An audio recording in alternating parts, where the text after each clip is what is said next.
تو اللہ تعالی نے یہ بات اپنی نعمت کے طور پر کہی کہ یہ اتنی بڑی نعمت ہے جو اللہ نے اپنی وحدانیت کی صحیح عقیدے کی تمہیں دی ہے، اور تمہارے علاوہ پوری دنیا میں کہیں بھی توحید نہیں۔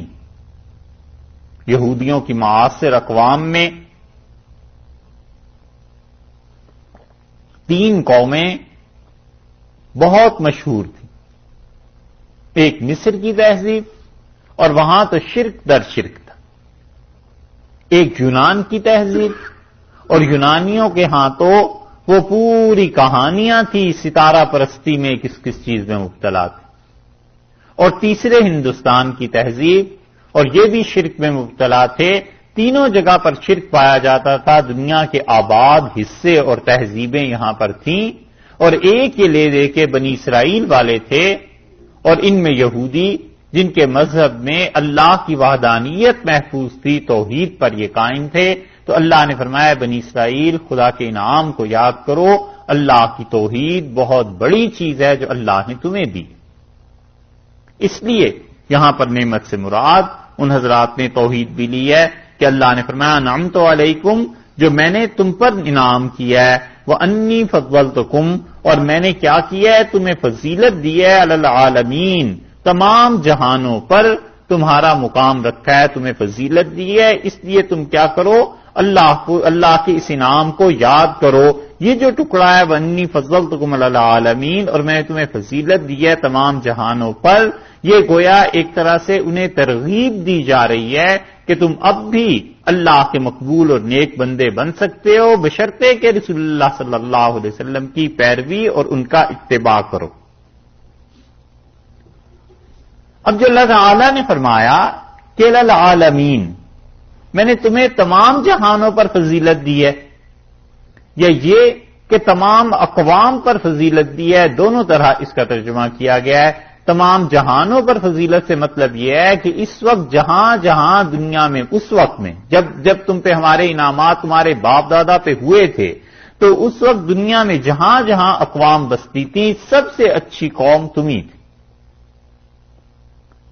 اور یا پھر مراد یہ ہے کہ اللہ تعالی نے تمہیں جو چنا ہے، اور اس عقیدہ توحید کی وجہ سے تو تمام کائنات میں جتنے بھی اور عالم پائے جاتے ہیں، ان میں سے سب سے اچھا عالم تمہارا ہے، انسانوں کا، اور انسانوں میں بھی تمہارا نتیجہ اس کا ایک ہی نکل آتا ہے کہ اللہ نے فرمایا میں نے تمہیں سب پر ترجیح دی، فضیلت دی، لیکن اس وقت جب ان کا اپنا دور تھا، اور رسول اللہ صلی اللہ علیہ وسلم کی آمد اور ان کی تشریف آوری کے بعد سب سے زیادہ فضیلت اللہ نے اس امت کو دی تھی، اس لیے کہ یہ آخری امت ہے، اور اس کے بعد قیامت ہی ہے۔ اب نہ کسی نئے نبی نے آنا ہے اور نہ کسی نئی امت نے آنا ہے، اور مسلمانوں کو اللہ نے فضیلت دی تمام جہانوں پر، اور خدا کا احسان ان کے شامل حال رہا، اور یہ پھیلتے ہی چلے گئے، اور اللہ کی طرف سے برکتیں انہیں ملتی ہی رہی۔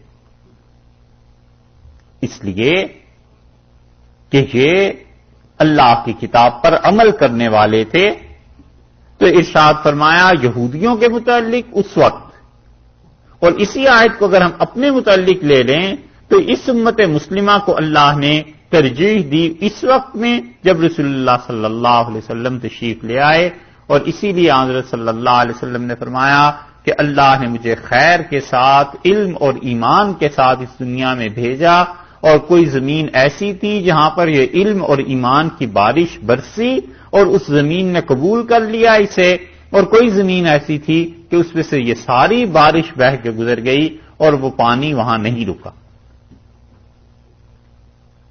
تو مسلمانوں کے لیے فضیلت کی جو بات ارشاد فرمائی ہے وہ اس جہان میں، یعنی امتوں میں سب سے بہتر امت، اسی لیے قرآن میں دوسری جگہ آیا کنتم خیر امت اخرجت للناس، اور تم سب سے بہتر امت ہو جو لوگوں کے لیے پیدا کی گئی، اور اس کی وجہ یہ ہے کہ تم امر بالمعروف کرتے ہو، نیکی کے کاموں کا حکم کرتے ہو اور برائی سے روکتے ہو۔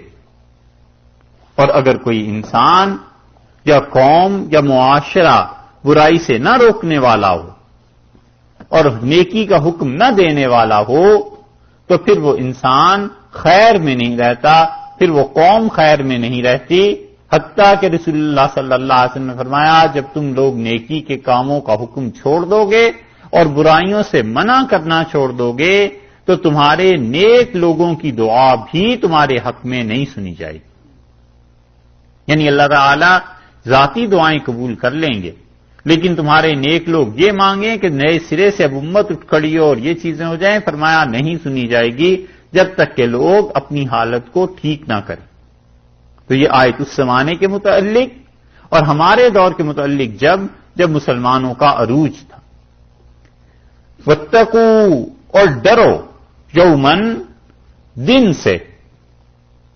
یومن سے مراد یہاں پر بظاہر تو ہے نکرہ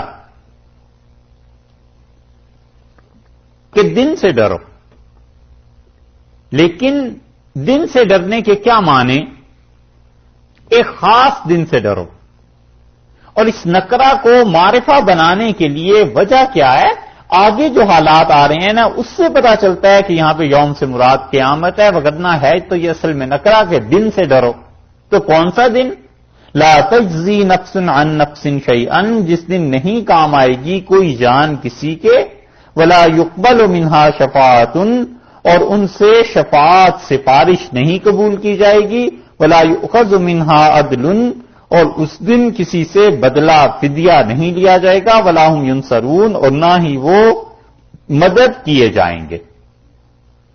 تو یہ چاروں جملے جو بات کے ہیں یہ خاص کرتے ہیں اس یومن کے لفظ کو کہ دن سے مراد قیامت کا دن ہے، وگرنہ یومن اپنی حیثیت میں نا یہ نکرہ ہے. تو ارشاد فرمایا کہ اس دن سے ڈرو، اس لیے کہ یہودی جو تھے یہ ان چیزوں کے قائل تھے. ان کے ہاں اب تک بھی یہ عقیدہ ہے کہ جہنم میں لوگ جو جائیں گے ساری دنیا سوائے یہودیوں کے. اور حضرت ابراہیم علیہ الصلوۃ والسلام جہنم کے کنارے کرسی ڈال کے بیٹھ جائیں گے اور جو یہودی ہوگا اس کو جنت میں بھیج دیں گے، غیر یہودی کو جہنم میں بھیج دیں گے. اور انہی میں وہ عقیدہ ہے جنہوں نے کہا کہ ہم تو صرف 40 دن جہنم میں رہیں گے کیونکہ بچڑے کی عبادت کی تھی، بس اس کے بعد فارغ. اور انہی میں ایسے گروہ بھی ہیں جس گروہ نے کہا بس اتنے دن جتنی دن زندگی کے گزارے ہیں 70 سال 60 سال اتنا ہی جہنم میں رہیں گے، پھر جنت میں چلے جائیں گے. یہ سب خوش فہمیاں اب تک پائی جاتی ہیں. اور ایک خوش فہمی یہ بھی کہ پیسے کے عوض میں نجات خریدی جا سکتی ہے. اور اس کی تباہی اگر دیکھنی ہو تو آپ یہ کرسچینٹی کی تاریخ پڑھیں اور ان یہودیوں کی اور encyclopedia of religion and ethics اس کو آپ دیکھیے. انسائکلوپیڈیاز کی بات اس لیے ہم کہتے ہیں کہ یہ کتابیں مستند شمار کی جاتی ہیں. ریلیجن اینڈ ایتھکس پہ انسائکلوپیڈیا ہے، اس سے آپ دیکھیں اور 8ویں صدی 9ویں صدی کی عیسائیت کے اور یہودیت کے حالات دیکھیں. ان کے ہاں پادری لکھ کے دیتے تھے جنت کے پروانے، باقاعدہ تحریریں ملتی تھی کہ تمہارے لیے جنت ہو گئی. اور کیسی جنت لینی ہے، کون سا درجہ اس کا لینا ہے، کون کون سے انعامات خدا کے اس میں ہوں گے، اس کی پھر فیس بڑھتی جاتی تھی. جتنے پیسے خرچ کر لو ویسی جنت لے لو. اور اسی طرح علیہ باللہ ان کا عقیدہ تھا کہ اللہ تعالی مجبور ہو جائے گا قیامت میں. اتنے نبی اتنے خدا کے پاک اور نیک بندے علیہ الصلوۃ والسلام خدا پر زور ڈالیں گے کہ خدا مجبور ہو جائے گا کہ وہ کیا کرے، یہودیوں کو عذاب سے نجات دے دے اور یہودی سارے بخشے جائیں گے. اللہ نے اس آیت کریمہ میں سب چیزوں کی نفی کر دی. اور اس آیت کو آپ دیکھیں گے تو دیکھیے 4 طریقے ہو سکتے ہیں کسی بھی مجرم کو چھڑانے کے، اور اللہ تعالی نے 4 طریقوں کی اس آیت میں نفی کی ہے. اس آیت میں ایک چیز ہے مشکل، چلیے وہ بھی بات کرتے ہیں. ایک طریقہ تو یہ ہو سکتا ہے کہ کوئی آدمی کسی آدمی کے عوض میں لگ جائے. جنگل کے قانون میں ہوتا ہی ہے کہ جرم کسی نے کیا، پکڑا کوئی گیا، پولیس والے بھائی کو پکڑ لے گئے، دوسرا پہنچا، اس نے کہا یار بھائی کو تو نہ پکڑو، وہ تو بڑے عزت والے ہیں، مجھے بٹھا لو تھانے میں، تو بھائی کو چھوڑ دیا، دوسرے کو بٹھا دیا۔ حکومت نے پریشر ڈالا اوپر سے کہ مجرم نکالو، تو جو سامنے آیا اسے پکڑ کے لے گئے کہ اس نے یہ قتل کیا ہے۔ دنیا میں ہوتا ہے کہ پھندا بنا لیں پہلے اور گردنیں ناپتے پھریں، کس کی گردن میں فٹ آتا ہے، چلو تم ہی ہو وہ۔ تو انسان کے عوض میں لگ جائے، جان کو بچا لے، یہ اس دنیا میں ہوتا ہے۔ اللہ نے پہلے طریقے کی نفی فرما دی کہ لا تجزی نفس عن نفس شیئا، جس دن کوئی جان کسی جان کے ذرہ برابر کام نہیں آ سکے گی، کچھ نہیں ہو سکے گی۔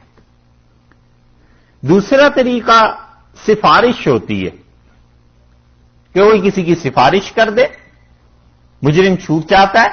اللہ نے فرمایا ولا یقبل منہا شفاعۃ، کسی کی سفارش قبول نہیں کی جائے گی قیامت میں۔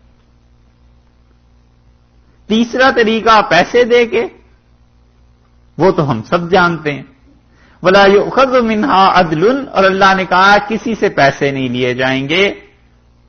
اور چوتھا طریقہ کہ جبرن کوئی چھڑا لے، فرمایا ولا ہم ینصرون، اور ان کو کوئی نہیں چھڑا سکے گا، کسی کی مدد نہیں کی جا سکے گی۔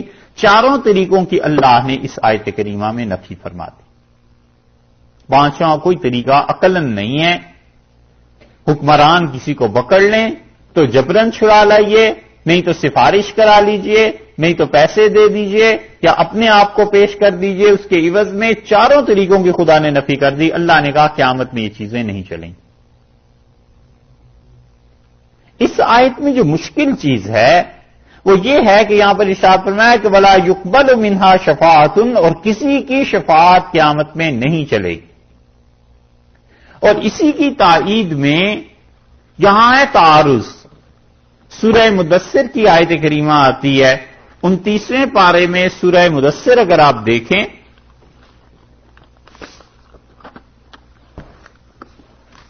تو وہاں بھی اللہ تعالی نے اس صورت میں ایک بات ارشاد فرمائی ہے۔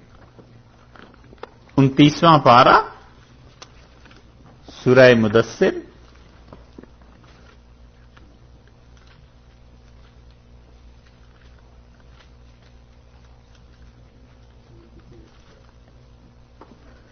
سورہ کا نمبر ہے 74۔ ملی؟ اچھا جی،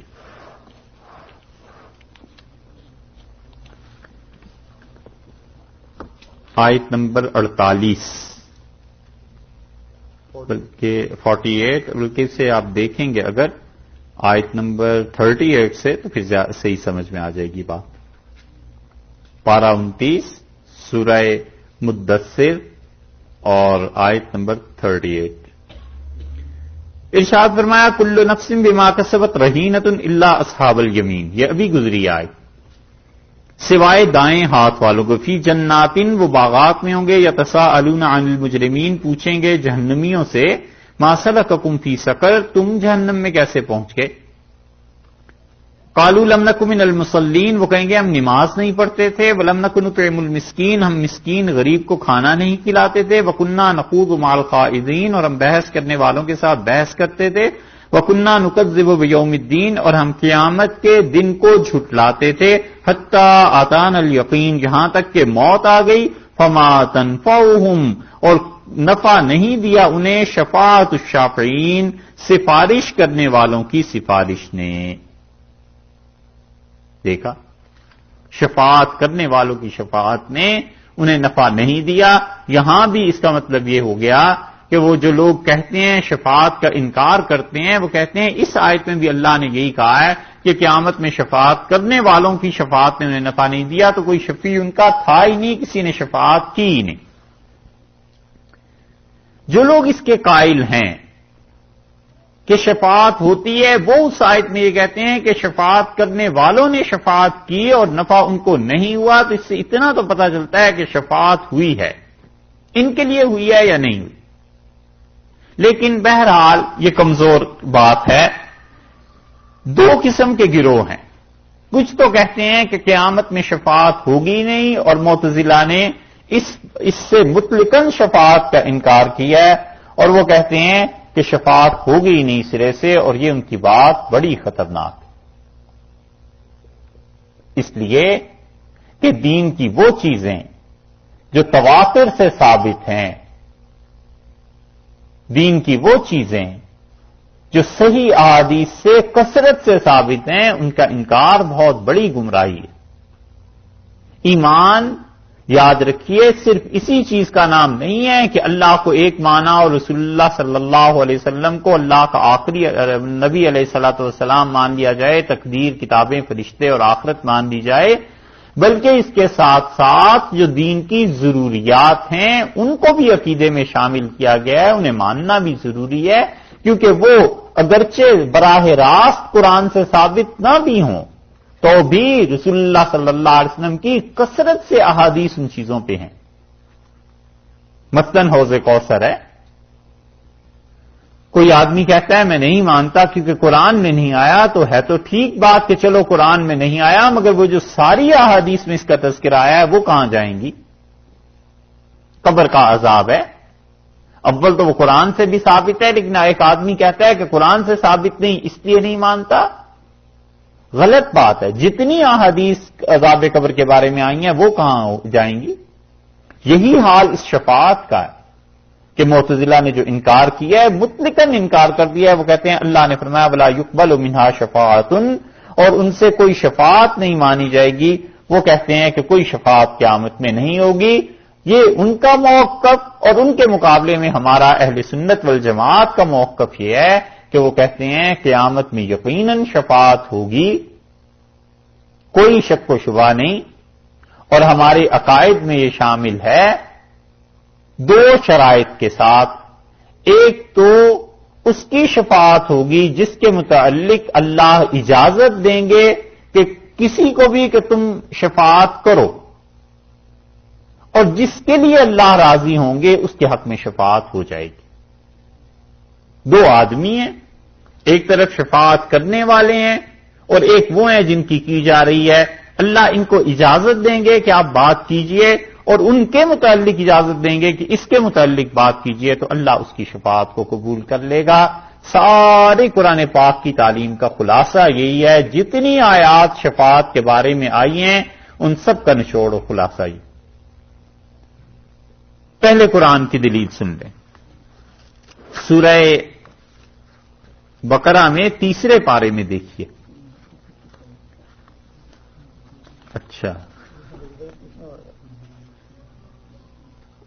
سورہ بقرہ میں تیسرے پارے کے بالکل آغاز میں 255 نمبر آیت ہے، تیسرے پارے کے آغاز میں۔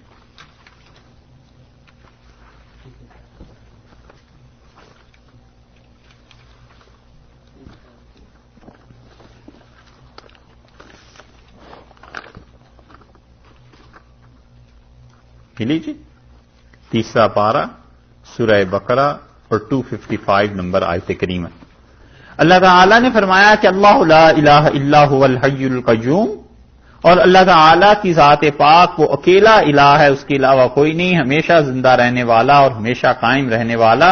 لا تاخذہ سنۃ، لوگوں نہ اسے اونگ غافل کرتی ہے اس کائنات سے، ولا نوم، اور نہ اس پہ نیند آتی ہے۔ لہ ما فی السماوات و ما فی الارض، اور ہر وہ چیز جو آسمانوں میں ہے اور جو کچھ زمین میں ہے اسی کی ہے۔ من ذا الذی یشفع عندہ، کون ہے جو کسی کی شفاعت کرے اس کے دربار میں؟ من ذا الذی یشفع عندہ، کون ہے جو اس سے جا کے کوئی بات کرے؟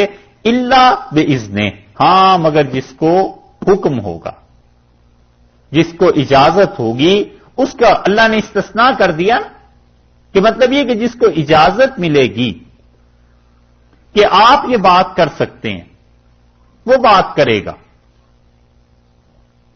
وہاں پہ مطلقاً شفاعت کی نفی ہے کہ قیامت میں شفاعت نہیں ہوگی ان کی، اور یہاں پر اللہ تعالی نے قید لگا دی کہ الا باذن، مگر اللہ جس کو اجازت دے گا، جس کو حکم دے گا کہ آپ شفاعت کیجئے، ایک مقام۔ اور دوسرا مقام آپ دیکھیے سورہ طٰہٰ میں، سورہ طٰہٰ میں 16ویں پارے میں.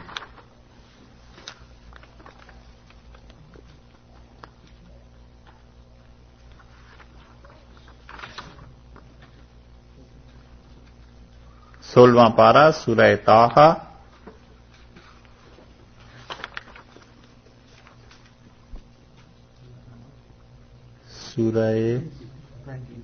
سورت نمبر 20 ہے.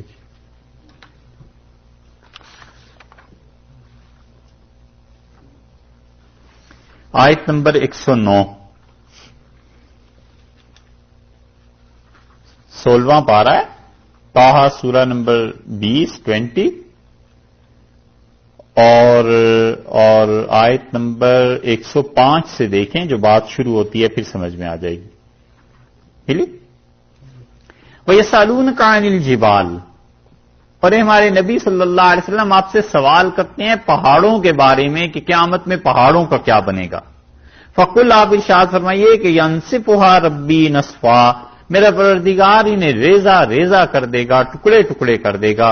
فَيَذَرُهَا قَاعًا صَفْصَفًا لَا تَرَىٰ فِيهَا عِوَجًا وَلَا أَمْتًا، اور اس زمین کو کھینچ کر ہموار کر دیا جائے گا، کوئی اونچائی نچائی کچھ نظر نہیں آئے گا. یومئذ، وہ ایسا دن ہوگا یتبعون الداعیہ، جو پکارے گا، جو آواز آئے گی اس کے پیچھے لوگ چل پڑیں گے. لا عوج لہ، کوئی کجی کوئی ٹیڑھا پن باقی نہیں رہے گا. وخشعت الاصوات للرحمن، اور لوگوں کی سب کی آوازیں پست ہو جائیں گی، جھک جائیں گی رحمان جب آئے گا. خدا کے سامنے کسی کو اونچی آواز سے بات کرنے کی ہمت نہیں ہوگی. فلا تسمعوا الا ہمسا، تو تم اس دن کچھ نہیں سن پاؤ گے سوائے اس کے کہ آہستہ آہستہ سرگوشیاں. یومئذ، وہ ایسا دن ہوگا لا تنفع الشفاعۃ، کوئی سفارش کوئی شفاعت کام نہیں آئے گی. الا من اذن لہ الرحمن، سوائے اس کے جس کو رحمان اجازت دے گا.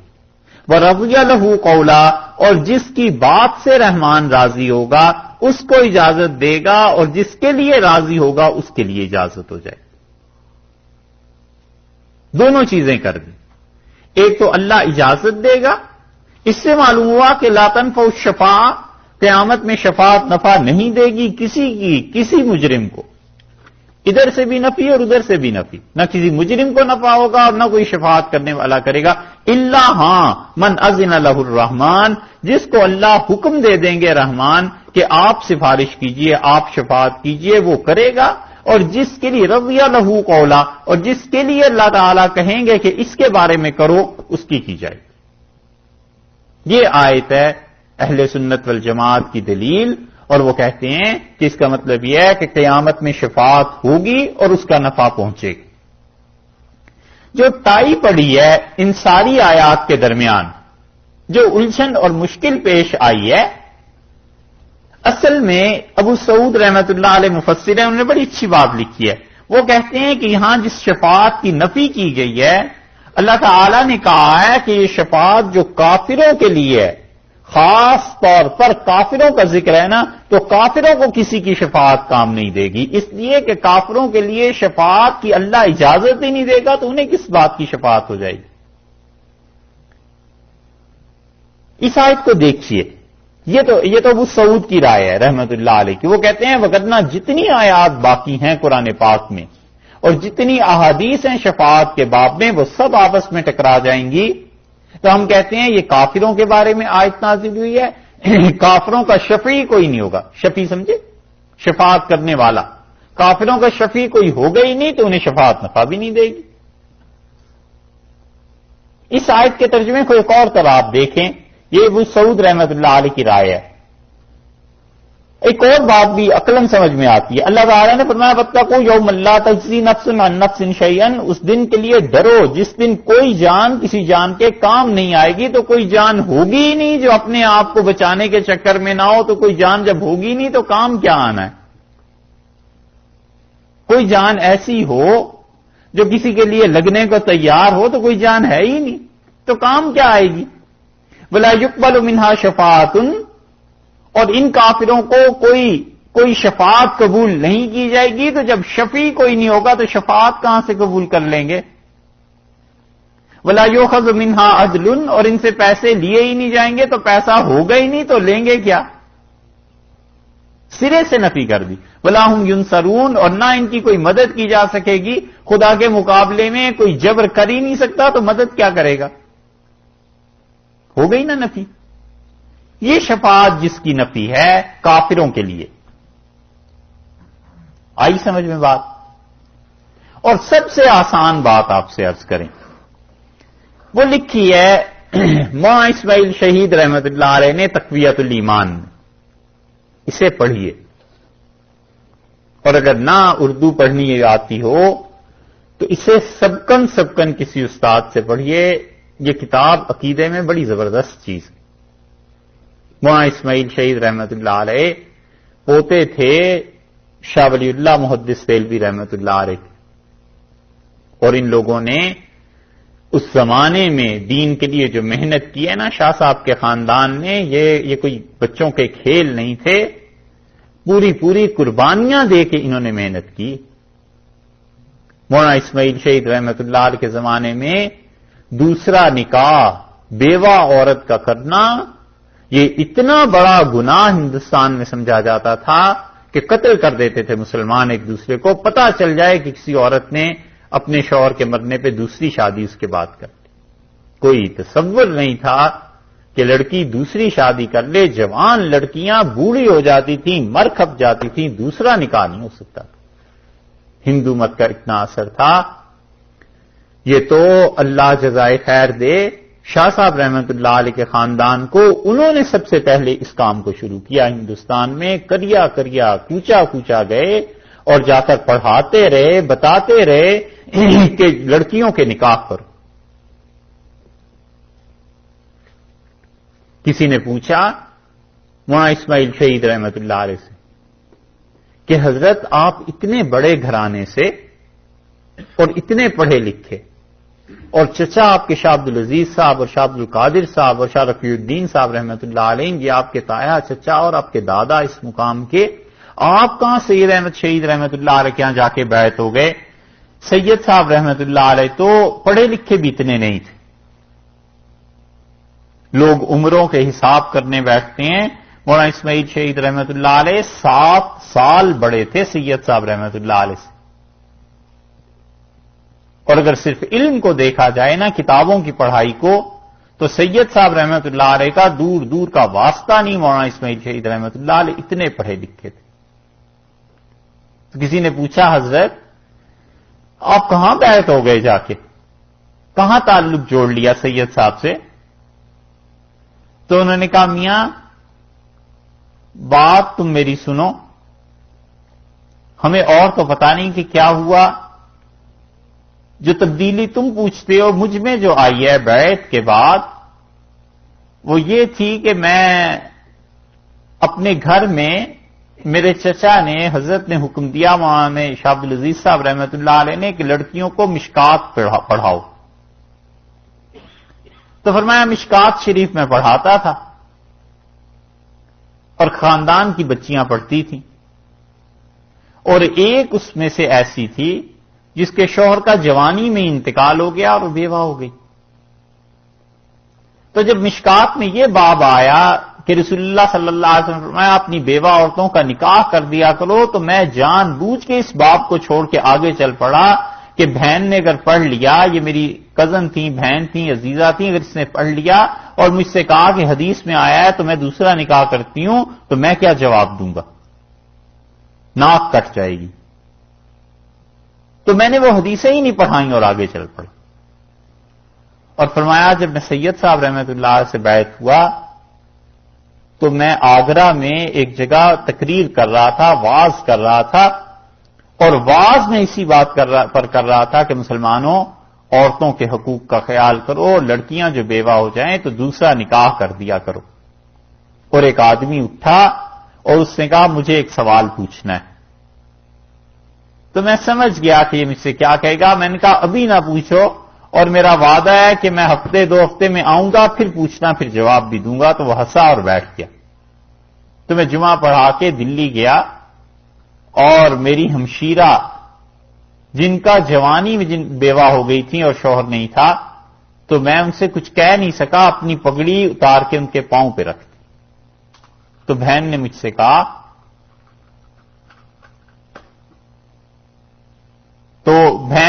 کہا کہ کیا بات ہے، کیوں بھیا ایسے کرتے ہو؟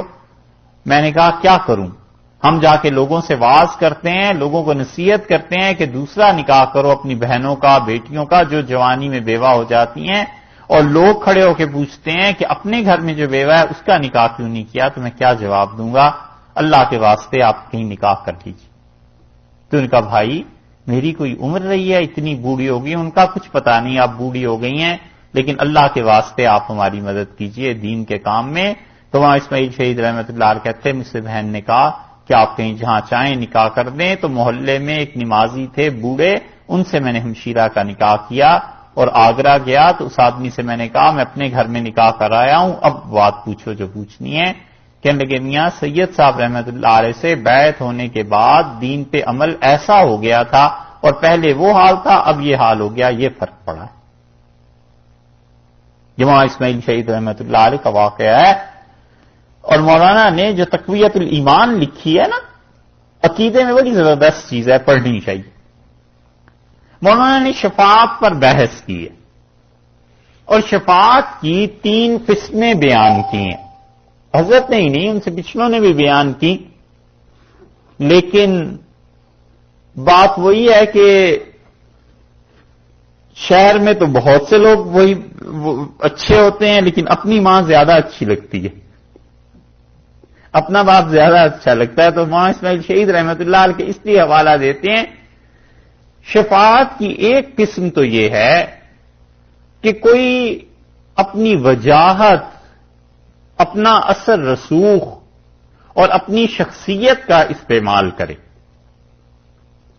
اسے کہتے ہیں شفاعت بالوجاہت، کہ وجاہت کے ساتھ کوئی کسی مجرم کو چھڑانا چاہے، بادشاہ ہے اور اس کے گورنر ہیں، اس کے سیکٹریز ہیں، آرمی کی حکومت ہے، اس کے کور کمانڈرز ہیں، اور کوئی مجرم پکڑا گیا اور کوئی اس کی سفارش کرتا ہے کہ جناب اس مجرم کو سزا نہ دیں، اور بادشاہ ڈر جائے کہ یہ شخصیت ایسی ہے کہ اگر اس کا کہا میں نے ٹال دیا اور اس کی بات نہ مانی تو حکومت میں گڑبڑ پیدا ہو جائے گی، اور ممکن ہے یہ فوجی حکومت کا تختہ الٹ دے، اور اگر سول حکومت ہے، ڈیموکریسی ہے، تو کسی اسمبلی کو ختم کر دیں، کچھ ہو جائے۔ تو یہ جو شفاعت بالوجاہت ہے، اسے کہتے ہیں یہ کہ بادشاہ اپنے وزیروں، اپنے امراء، اپنے اثر رسوخ والے لوگوں سے ڈر کر اس مجرم کو چھوڑ دے۔ اللہ نے اس کی نفی کر دی، اللہ نے کہا قیامت میں کسی کی ہمت نہیں ہے کہ میرے سامنے بات کر سکے کسی مجرم کی، کسی کا مقام اور مرتبہ ایسا نہیں کہ اگر ہم اس کی نہ مانیں تو ہماری کائنات پہ کوئی فرق پڑ جائے۔ یہ ہے شفاعت کی ایک قسم، اور یہودی یہی کہتے تھے۔ اللہ نے فرمایا وَلَا يُقْبَلُ مِنْهَا شَفَاعَةٌ، کسی کی شفاعت قیامت میں نہیں مانی جائے گی۔ سمجھ آ گئی؟ شفاعت کی دوسری قسم ہے جسے وہ کہتے ہیں شفاعت بالمحبت، کہ کسی کی شفاعت، سفارش مان لی جائے محبت سے مجبور ہو کے۔ مثلا بادشاہ کو اپنی اولاد سے محبت ہے، بیوی سے محبت ہے، کسی سے بھی محبت ہے، اور وہ محبوب جو اس کا ہے وہ سفارش کر دے کہ جناب اس پہ سزا نہ نافذ کیجیے، تو بادشاہ کہتا ہے اگر اس کی نہ مانی تو یہ ہو جائے گا ناراض، اور اس کی ناراضگی سے پھر آخر مجھے ہی تکلیف پہنچے گی، مجھے ہی پریشانی ہوگی، تو اب محبت کا واسطہ آ گیا ہے، مجبور ہو گیا ہوں، چلو اس کو معاف کر دیتے ہیں۔ یہ شفاعت بالمحبت جو ہے اس کی بھی نفی کر دی اللہ نے، کہ تمہارا یہ جو خیال ہے کہ قیامت میں محبت کی وجہ سے یہودیوں تم اتنے چہیتے ہو بخشے جاؤ گے، اور اللہ اپنی محبت سے مجبور ہو کر کسی کو کر دے گا، اللہ ایسا ہرگز نہیں ہے۔ وَلَا يُقْبَلُ مِنْهَا شَفَاعَةٌ، کسی کی شفاعت نہیں مانی جائے گی۔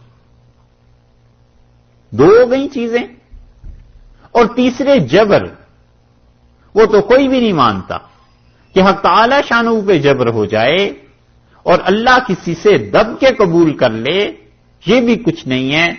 تو جب یہ تینوں چیزوں کی نفی ہو گئی کہ نہ اللہ کسی کی وجاہت سے گھبرائے اور نہ اللہ کسی کی محبت سے مجبور ہو، اور نہ ہی حق تعالی شانہ کسی کے جبر، کسی کے زور کی کوئی اس سے بڑی طاقت ہو جو اس سے منوا لے، معاذ اللہ۔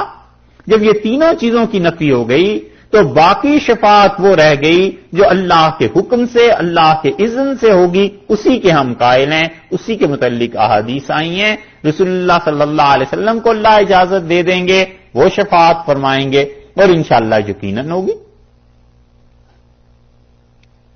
اللہ تعالیٰ اس میں سے ہم کو بھی حصہ نصیب کرے، اور اللہ کے اچھے بندے شفاعت فرمائیں گے اور وہ بھی نصیب ہوگی۔ اور قرآن پاک اور وہ جو بچے جن کا انتقال ہو گیا بچپن میں، اور بہت سی چیزیں رسول اللہ صلی اللہ علیہ وسلم نے بتایا ہے کہ یہ چیزیں شفاعت کریں گی، اس طرح ہوگی، اس طرح ہوگی، اس طرح ہوگی، تمام انبیاء علیہ الصلوۃ والسلام اپنی اپنی امتوں کے لیے کریں گے۔ اور شفاعت کبریٰ، سب سے بڑی شفاعت جو رسول اللہ صلی اللہ علیہ وسلم کی ہوگی، وہ ظاہر ہے کہ نہ وجاہت کی وجہ سے ہوگی، شفاعت بالوجاہت بھی نہیں ہوگی، شفاعت بالمحبت بھی نہیں ہوگی، اور خدا پر کوئی جبر بھی نہیں ہوگا، بلکہ اللہ کی طرف سے حکم ہوگا کہ آپ اچھا بات کیجئے، آپ شفاعت کیجئے اور اس کے متعلق کیجئے۔ اسی لیے صحیح بخاری میں لفظ آئے ہیں فَيُحَدُّ لِي حَدًّا، اللہ میرے لیے حد مقرر کر دے گا کہ اس حد تک آپ شفاعت کر سکتے ہیں، اس سے زیادہ نہیں۔ یہ ہے شفاعت۔ نہ ہم اس شفاعت کو ایسا مانتے ہیں کہ جو چاہے سو کر لے، اللہ سے منوا لے علیہ باللہ، اور نہ ہم اس کا بالکل انکار کرتے ہیں، بلکہ اس کے درمیان میں مانتے ہیں کہ اللہ کے حکم سے جس کو اللہ حکم دے گا ایک سائڈ، اور دوسری سائڈ جس کے لیے اللہ حکم دے گا کہ ان مجرموں کی شفاعت ہو سکتی ہے، رسول اللہ صلی اللہ علیہ وسلم شفاعت فرما دیں گے۔ آپ کی حدیثوں کا مطلب یہی ہے کہ اللہ میرے لیے حد مقرر کر دے گا۔ مثلا ایک آدمی کا کوئی گناہ تھا، زکات دیتا تھا وہ، لیکن ٹال ٹال کے دیتا تھا، تو اس کے لیے اجازت ہو جائے گی کہ آپ اس کی شفاعت کر دیجئے، تو ہم آپ کی شفاعت سے جو ٹالنا تھا، جو اس کا گناہ تھا، وہ معاف کر دیں گے۔ اور اس شفاعت کی حقیقت مولانا اسماعیل شہید رحمۃ اللہ علیہ تقویۃ الایمان میں یہ لکھی ہے کہ وہ کہتے ہیں یہ ایسے ہی ہے جیسے بادشاہ خود چاہے کہ اس مجرم کو معاف کرے، لیکن وہ اگر مجرم کو معاف کر دے تو دوسروں کی ہمت بڑھتی ہے کہ اس جرم کو سارے ہی کیا کریں کہ بادشاہ نے تو معاف کر ہی دینا ہے، تو وہ کہتا ہے قانون بھی نہ ٹوٹے، اور اپنے وزیروں میں سے کسی کو کہتا ہے کہ تم اس کی سفارش کر دینا، ہم مان لیں گے، تاکہ قانون کی حاکمیت بھی قائم رہے، لا قانونیت بھی نہ ہو، لوگوں کو کھلی چھٹی بھی نہ ملے، اور اس وزیر کی عزت بھی بحال برقرار رہے۔ وزیر کی عزت برقرار کیا بلکہ مزید اضافہ ہو جائے، اور لوگ سمجھ لیں کہ اتنا معزز وزیر ہے کہ اس نے سفارش کی اور اس کی سفارش سے ہمارا کام ہو گیا، اور اس کی حقیقت اتنی ہی ہے کہ اللہ تعالی نے، بادشاہ نے خود اندر سے کہہ دیا کہ بھئی تم اس کی سفارش کر دینا، تو قانون اپنی جگہ پر رہا اور اس کا عزت اور احترام بھی باقی رہا، اس کی شان بڑھ گئی۔ بس اسی طرح اللہ جس مجرم کو بخشنا چاہے گا اس کے متعلق رسول اللہ صلی اللہ علیہ وسلم سے ارشاد فرما دیا جائے گا کہ ہاں آپ اس حد تک سفارش کر سکتے ہیں، اور رسول اللہ صلی اللہ علیہ وسلم ان کی سفارش کر دیں گے، شفاعت کر دیں گے۔ سمجھ آئی؟ یہ ہے اعتدال کا موقع۔ اب دیکھیے اس کو، اللہ نے فرمایا ولا یقبل منہا شفاعۃ، اور ان سے کوئی شفاعت نہیں ان کے لیے قبول کی جائے گی، تو ظاہر ہے کافروں کی شفاعت کرے گا ہی کون؟ اور ایمان والے ان کے لیے ہوگی۔ رسول اللہ صلی اللہ علیہ وسلم شفاعت کریں گے، اور تمام انبیاء علیہ الصلوۃ والسلام شفاعت کریں گے اپنی اپنی امتوں کے لیے۔ قرآن پاک شفاعت کرے گا۔ حدیث میں آیا ہے رسول اللہ صلی اللہ علیہ وسلم نے فرمایا قرآن کی یہ دو صورتیں آ جائیں گی، سورہ بقرہ اور سورہ آل عمران، اور وہ کہیں گی اللہ ان لوگوں نے ہمیں پڑھا تھا اور ان لوگوں نے بڑی دقت اٹھائی ہمیں پڑھنے میں، تو اللہ تعالیٰ فرمائیں گے کہ تم میرا کلام ہو اور تم مجھی سے ہو، اور میں تمہاری بات ضرور ان کے بارے میں سنوں گا، اور اللہ ان لوگوں کو بخش دیں گے۔ اور ایک حدیث میں آتا ہے کہ رمضان کے متعلق کہ قرآن آئے گا اور کہے گا اللہ میں نے ان لوگوں کو روک دیا تھا، یہ رات کو سو نہیں سکتے تھے، تراویح میں قرآن سنا کرتے تھے تو ان کی نیند خراب ہوتی تھی، اگر یہ سنتے رہے مجھے تو اللہ اور رسول اللہ صلی اللہ علیہ وسلم جو الفاظ فرمائے ہیں وہ وہی کہہ سکتے تھے۔ آپ نے فرمایا قرآن آئے گا اور گناہگاروں کی طرف سے اللہ سے جھگڑا کرے گا۔ جھگڑے کا مطلب یہ ہے کہ ناز سے بات کرے گا، جیسے کسی کو کسی سے محبت ہوتی ہے نا تو وہ اصرار سے بات کرتا ہے کہ نہیں آپ یہ ضرور کام کریں گے، وہ دوسرا بے شک کہتا رہے کہ نہیں تو وہ کہتا ہے نہیں جی نہیں آپ کو یہ کام کرنا ہی ہے۔ دنیاوی مثال دے رہا ہوں۔ تو قرآن لوگوں کے بارے میں شفاعت کرے گا اور اللہ اس کی مانیں گے، اور پھر سنت کے علماء کے متعلق آیا ہے کہ وہ شفاعت کریں گے، پھر اور اس طرح نیکی کی چیزیں آئیں گی وہ شفاعت کریں گی، تو درجہ بدرجہ ہوتی چلی جائے گی۔ یہ احادیث کئی جگہ آگے آتا ہے، شفاعت کا تذکرہ پھر آئیں گی۔ تیسری چیز ارشاد فرمائی کہ ولا یؤخذ منها عدل، اور ان سے کوئی عدل پیسہ نہیں وصول کیا جائے گا، پیسہ ہوگا ہی نہیں دیں گے کیا، جتنا مرضی بھی ہو کوئی پیسہ دے کے اپنے آپ کو چھڑا نہیں سکے گا، ولا هم ينصرون، اور نہ ہی ان کو جبرن کوئی اللہ کی گرفت سے بچا سکے